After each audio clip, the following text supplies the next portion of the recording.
मेथीची भाजी चिरून करू नये, त्याऐवजी मेथी खुडून किंवा तोडून घ्यावी व मग करावी। मेथी चिरल्यामुळे भाजीला कडवटपणा येतो।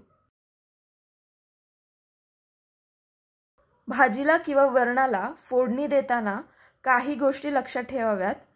सुरुवातीला तेल चांगलं गरम होऊ द्या आणि नंतर मोहरी टाका।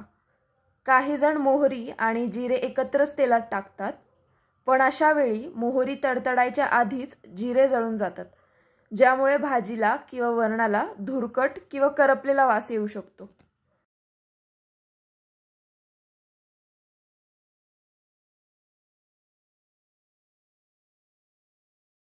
कोणतीही भाजी करताना कांदा तेलामध्ये पूर्णपणे परतल्यावरच टोमॅटो घालावा, कारण टोमॅटोचे पाणी कांद्यात पडल्यास कांदा पूर्णपणे परतला जात नाही आणि कांदा कच्चाच राहू शकतो।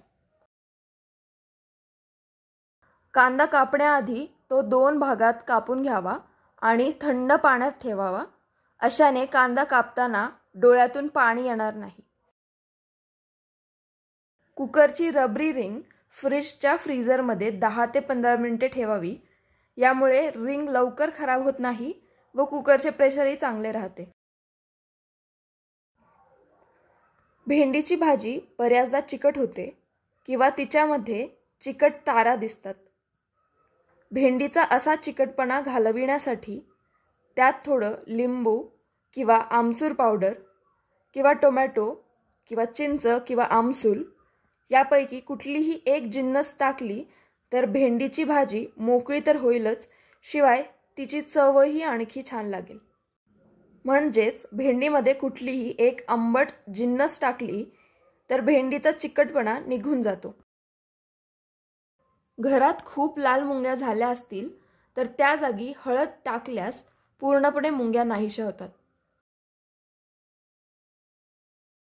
लाकडी वस्तूंमध्ये खूप झुरळ होतात, म्हणून चौरंग, पाट अशा वस्तू 8 ते 10 दिवसांनी उन्हात ठेवाव्यात। तसेच त्यांना मोहरीचे तेल लावून ठेवा। मोहरीच्या तेलामुळे त्यामध्ये झुरळ होणार नाहीत।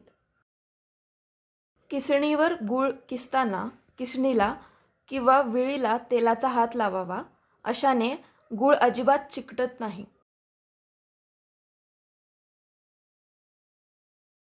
काळा मसाल्याच्या वाटणाची भाजी करताना मसाला वाटताना त्यामध्ये 1 किंवा 2 हिरव्या मिरच्या घातल्यास भाजीची चव खूप चविष्ट होते।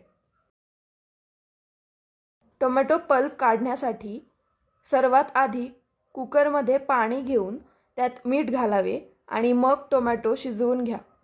अशाने टोमॅटोची साल पटकन निघते आणि त्या टोमॅटोचा वापर सूप, भाजीसाठी, ग्रेव्हीसाठी, ज्यूससाठी करता येतो।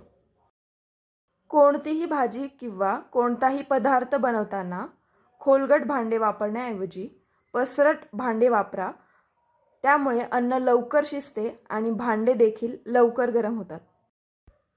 तर तुम्हाला ही आजची महत्त्वपूर्ण माहिती कशी वाटली ते कमेंट्समध्ये नक्की कळवा। अशाच नवनवीन टिप्स जाणून घेण्यासाठी चॅनलला नक्की सबस्क्राइब करा, लाईक करा, शेअर करा। धन्यवाद।